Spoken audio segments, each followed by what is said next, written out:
बदलते रहे, हम उनके दिलों से निकलते रहे। वो मेरे दिल को समझे खिलौना, मगर हम उनके इशारों पे चलते रहे। मौसमों की तरह वो बदलते रहे, हम उनके दिलों से निकलते रहे। वो मेरे दिल को समझे खिलौना, मगर हम उनके इशारों पे चलते रहे। मैं जलता रहा अगन में, कोई सहारा ना हुआ। मैं जलता रहा अगन में, कोई सहारा ना हुआ। हम सबके हुए मगर कोई हमारा ना हुआ।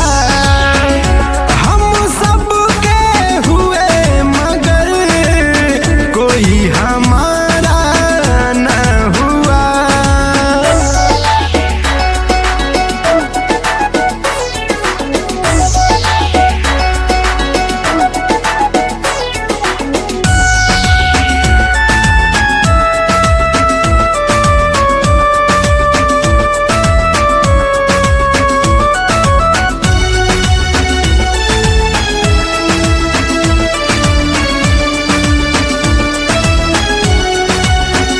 धोखा उनके लिए है अनोखा नहीं, चाहिए था उनको बस एक मौका सही।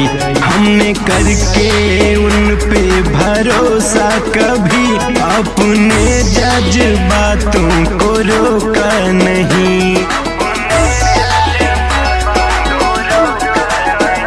धोखा उनके लिए है अनोखा नहीं, चाहिए था उनको बस एक मौका सही।